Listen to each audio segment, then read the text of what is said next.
ಎಲ್ಲಿ ಮದ್ದು ಆಗದ ಕಾರಣ ಇಲ್ಲಿ ಬಂದ್ರೆ ಗುಣ ಆಗಿಯೇ ಹೋಗುದು ಎಲ್ಲರೂ.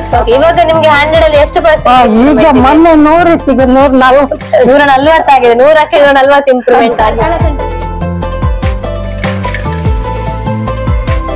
ಸೆಂಟರ್ ಇಂದ ಮಾತಾಡ್ತಾ ಇದ್ದೇವೆ. ನಮ್ ಜೊತೆಗೆ ಬಂದ್ಬಿಟ್ಟು ಶ್ಯಾಮಲಮ್ಮ ಇದ್ದಾರೆ. ಇವರು 1 ವರ್ಷಗಳಿಂದ ಸರಾಕೆ ಥೆರಪಿಗಳನ್ನ ಮಾಡ್ಕೊಳ್ತಾ ಇದ್ದಾರೆ. ಇವ್ರ ಹತ್ರ ಕೇಳ್ಕೊಂಡ್ ಬರೋಣ, ಸರಾಕೆ ಥೆರಪಿಗೆ ಬರೋದಕ್ಕಿಂತ ಮುಂಚೆ ಏನೆಲ್ಲ ಪ್ರಾಬ್ಲಮ್ಸ್ ಇತ್ತು, ಏನೆಲ್ಲ ಇಂಪ್ರೂವ್ಮೆಂಟ್ಸ್ ಅನ್ನ ಪಡ್ಕೊಳ್ತಾ ಬಂದಿದ್ದಾರೆ ಅಂತ ಹೇಳ್ಬಿಟ್ಟು. ನಮಸ್ತೆ ಅಮ್ಮ, ಎಲ್ಲಿಂದ ಬರ್ತಾ ಇದ್ದೀರಾ? ನಾನು ಸರಾಕಿರ್ಗೆ ಬರ್ಬೇಕಾದ್ರೆ ಏನ್ ಪ್ರಾಬ್ಲಮ್ಸ್ ಇತ್ತಮ್ಮ ನಿಮ್ಗೆ? ಸರಾಕಿಯರ್ ಬರುವಾಗ 4 ತಿಂಗಳಾಗಿದ್ದೆ, ನಿದ್ದೆವೇ ಇಲ್ಲ. ಕಾಲ್ಗಂಟಿನಲ್ಲಿ ಹೀಗೆ ಇಷ್ಟು ನಿಲ್ಲಿಕ್ಕಿಲ್ಲ, ಕುತ್ಕೊಂಡಾಯ್ತು. ಮತ್ತೆ ತಲೆ ಸಿಡಿಯುದು, ಬೆನ್ನು ಸಿಡಿಯುದು, ನಿದ್ದೆ ಊಟ ಅನ್ನ ನೋಡಿದ್ರೆ ಬಿಸಾಡ್ತಿದ್ದೆ. ಅಮ್ಮ ಬುಲ್ಪು ಹೊಡ್ತಿ, ಈಗ ನಿಂತು ಬಕ್ಕೊಡ್ತಿ ಅಂತ ಮಕ್ಕಳ. ಹೌದು, ನನ್ನ ಎದುರು ಊಟ ಮಾಡ್ಲಿಕ್ಕಿಲ್ಲ, ಬೈತೇನೆ. ಒಂದು ಸೀರೆ ಒಂದು ಕ್ಲೀನ್ ಇದ್ದು ಎಂತ ಅಂತ ಸಾಬೂನು ಹಾಕುದೇ ಇಲ್ಲ. ಅಮ್ಮ ಇಂತ ನಿಗಲು ಸೀರೆ ಹತ್ತು ನಿಗಲು ಎಂತಲ್ಲಿ ಆಫೀಸ್ ಹಿಡ್ಕೊಳ್ಳ ಅವೇ ಅನ್ನೊಂದು ದಾತ ಒಡೆ ಮರ್ದು ಹೊರಗುಣ್ಣ. ಮತ್ತೆ ಮಲಗುದು 7 ಗಂಟೆಗೆ ಮಲಗಿ ಆಯ್ತು. ನೀರಿಗೆ ಹೊಯ್ಯುದು ಸಾಬೂನ್ಸ್ ಎಲ್ಲ ಏನ್ಸಲ್ಲ ಬೆಳಿಗ್ಗೆ. ಮತ್ತೆ ಅವ ದೇಶ ಅಮ್ಮ ದಿನ ಹೋಗ್ತಾರೆ. ನಾನು ಇವಾಗ ಬಟ್ಟೆ ಅಲ್ಲಿ ಪೇಟೆಗೆ ಹಾಕಿ ಹೋಗುದು, ಬರುವ ಬಸ್ ಇರ್ತಾರೆ. ಮತ್ತೆ ಒಮ್ಮೆ ಮಗ ಅಮ್ಮನಿಗೆ ಕಾಲು ನೋವು, ಅಮ್ಮ ಇಲ್ಲಿ ಇದ್ದಾರೆ, ಅಮ್ಮ ಮಲಗಿದ್ದಾರೆ. ಅದಕ್ಕೆ ಇದು ಹಿಡ್ಕೊಂಡು ಬನ್ನಿ ಅಂತ ಹೇಳಿದ್ರು. ಮತ್ತೆ ಬರ್ಲಿಲ್ಲ, ಅವರು ನೋಡು ಮಲಗಿದ್ದು ಬಾಗಿಲು ಹಾಕಿ. 20 ದಿವಸ ಹೋಯ್ತು. ಮತ್ತೊಂದು ದಿವಸ ಮಗ ಒಳ್ಳೆ ಬೆಡ್ಶೀಟ್ ಮಡಚಿ ಕ್ರೀಮ್ ಸೀರೆ ಎಲ್ಲ ಎದುರ್ತ ಪೋದಾರ್ದ ಬಾಕಿಲ್ ಮಾಡ್ದ. ಓದು ಬರ್ಲಿ ನಿಗಲ್ಲಂತ ಪೊಣ್ಣು ಪಿಳ್ಳೆಯರಿಗೆ ಪಾಪದದ್ದು ತೂಲಿ ಅದಿಡ್ತೀರ ಬರ್ರಿ. ಮತ್ತೆ ಅವಂಸ ಬಾಕಿ ಸಾಕು ಮಾಡ್ಕೊಂಡು ಹೊಡೆದುಕೊಳ್ಳು ನಾನೇನು ಮರ್ದ್ಕೊಂಡಪ್ಪ ಜೋಡ್ತ. ಹಾಗೆ ಬಂದು ಈಗ 3 ಸಲ ಊಟ ಮಾಡ್ತೇನೆ. ಇಲ್ಲಿ ಒಳ್ಳೆ ಒಳ್ಳೆ ದೇವರನಾಗಿ ಎಲ್ಲ ಹೆಸರಿಟ್ಟಿದ್ದೇನೆ. ಊಟ ಮಾಡೋದಿಲ್ಲ, ಹಿತಕಾಯಿಲೆ ದಾಂಡಿಸಿ ಕಣ್ಣೊಳಗಾಗ್ಲಿ, ನಿದ್ದೆ ಬರುದಿಲ್ಲ.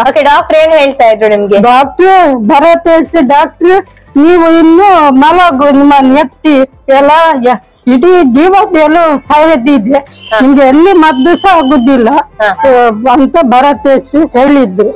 ಅದಕ್ಕೆ ಮಗ ಆಯ್ತಾ ಅಮ್ಮನಿಗೆ ನೀವೇ ಎಲ್ಲ ರೆಡಿ ಮಾಡಿ ಕೊಡಿ, ಅದು ಹೇಗೆ ಎಲ್ಲಿ ಬೊಮ್ಮೆ ತರುದು ಅಂತ ಅವನ್ ಕೇಳಿದ. ಹಂಗೆ ಕೂಗಿದ್ದ. ಅಲ್ಲಿ ಕಸ ಮದ್ದು 3,000 ಇಷ್ಟು ಮತ್ತೆ ಬಿಸಾಡಿದ್ದು. ಈಗ ಒಂದು ಮಾತ್ರೆ ಒಂದು ಎಂತ ಸಹ ಇಲ್ಲ. ಬೆಳಿಗ್ಗೆ ಹೇಳುದು ಇಲ್ಲಿ ಯಾವಾಗ ಬರುದು ಅಂತ ನಂಗೆ ಅಷ್ಟು ಖುಷಿ ಆಗ್ತದೆ. ಇಲ್ಲಿ ಬಂದ ಅಮ್ಮ ಅವ್ನು ಬಿಡ್ರಪ್ಪ ಮನಸ್ಸೇ ಜ್ಞಾನ ಅಷ್ಟು ಖುಷಿ ನಂಗೆ. ಇಲ್ಲಿ ಬಂದು ಇದು ಸ್ವರ್ಗದಿಂದ ಹೆಚ್ಚು ಅಂತ ನಾವು ಹೇಳ್ತಾರೆ. ವರಾನಿ ಖುಷಿದಕ್ಕಿನ ಮೇಡಮ್ ತೂದ್ದು. ಈಗ ಹೋಗಿ ಎಷ್ಟು ಕೆಲಸ ಹೊರಸ್ತೇನೆ, ಪದಾರ್ಥ ಮಾಡ್ತು. ಮುಂಚೆ ಏನಿಲ್ಲ, ಪೇಟೆಗೆ ಹೋದ್ರೆ ಚಾಪೆ ಅಮ್ಮ ಸುರುಟೆ ಭಜ ಮಾಡ್ಲಿ ಬಕ್ ಜಪ್ಪಾರ ಹಾಕೊಂಡು. ಒಂದ್ಯಾರು ಬಂದ್ರೆ ಅವ್ರು ಯಾಕೆ ಬರ್ಬೇಡಿ ಅಂತ ಹೇಳಿದ್ದೇನೆ. ನಿಮ್ಗೆ ಆರೋಗ್ಯ ಹುಷಾರಿಲ್ಲ ಹಾಗೆ ಇಲ್ಲ, ಅಡಿಗೆ ಮಾಡ್ಲಿಕ್ಕೆ ಆಗುದಿಲ್ಲ. ಅದಕ್ಕೆ ಮಕ್ಕಳು ಅಮ್ಮ ಎಂಕುಲ್ ಮಲ್ಪ ನಿಗುಲ್ ಇಲ್ಲ ಬರ್ತೀನಿ ಪರಪನ್ನಾರು ಬಲ್ಲಿ ಅಡ್ಡೆ ಆಗ್ತಿ ದೊಡ್ಡ ಮತ್ತೆ ಪ್ರದೀಪ್ ಸರ್ ತುಂಬಾ ನಮ್ಗೆ ಇಷ್ಟು ಫ್ರೀ ಹಣ ಕೊಟ್ಟು ಇಷ್ಟು ಬೇಕು.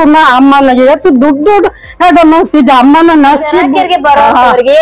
ಎಲ್ಲರೂ ಬನ್ನಿ, ಎಲ್ಲಿ ಇದು ಭೂಲೋಕದಲ್ಲಿ ಗುಣ ಆದ್ರೆ ಇಲ್ಲಿ ಕಾರ್ಕಳ ಸೆಂಟರ್ ಎಲ್ಲಿ ಮದ್ದು ಆಗದ ಕಾರಣ ಇಲ್ಲಿ ಬಂದ್ರೆ ಗುಣ ಆಗಿಯೇ ಹೋಗುದು ಎಲ್ಲರ ಎಲ್ಲ. ಮತ್ತೆ ಇಲ್ಲಿ ಒಳ್ಳೊಳ್ಳೆಯವರು ಇದ್ದಾರೆ. ಅದಕ್ಕೆ ಮನಸ್ಸಿಗೆ ಫಸ್ಟ್ ಖುಷಿ ಇರ್ಬೇಕು. ಪ್ರದೀಪ್ ಸರ್ ತುಂಬಾ ನಮ್ಗೆ ಇಷ್ಟು ಫ್ರೀ ಹಣ ಕೊಟ್ಟು ಇಷ್ಟು ಬೇಕು. ಅಮ್ಮನ ಎತ್ತು ದುಡ್ಡು ಹೇಳ ಮಾಡ್ತಿದ್ದೆ. ಅಮ್ಮನ ನರ್ಸಿಲ್ಲ, ಅಮ್ಮ ಮುಟ್ಟಲ್ಲ, ಅಮ್ಮನ ಭಾರಿ ಅಮ್ಮನ ನರ್ಸಿಗುದು ಮೇಡಮ್ ನಾವು ಸಿಕ್ಕಿದ್ದೇವೆ ಅಂತ ಹೇಳ್ತಾರೆ. ನೋಡಿದ್ರಲ್ವಾ ಅಮ್ಮ ಬಂದ್ಬಿಟ್ಟು ಎಷ್ಟು ಬೆಸ್ತಾರ ಅಂತ ಇಂಪ್ರೂವ್ಮೆಂಟ್ ಅನ್ನ ಪಡ್ಕೊಳ್ತಾರೆ ಅಂತ ಹೇಳ್ಬಿಟ್ಟು. ನಿಮ್ಗೂ ಕೂಡ ಪ್ರಾಬ್ಲಮ್ಸ್ ಇದೆ, ಹೆಚ್ಚಿನ ಮಾಹಿತಿಗಾಗಿ ನಮ್ಮ ಸರಾಕೆರೆ ಕಾರ್ಕಳ ವಿಸಿಟ್ ಮಾಡಿ. ಹಾಗೆ ಕಾಂಟ್ಯಾಕ್ಟ್ ನಂಬರ್ ಬಂದ್ಬಿಟ್ಟು 997373 ನಂಬರ್ಗೆ ಕಾಂಟ್ಯಾಕ್ಟ್ ಮಾಡಿ. Thank you.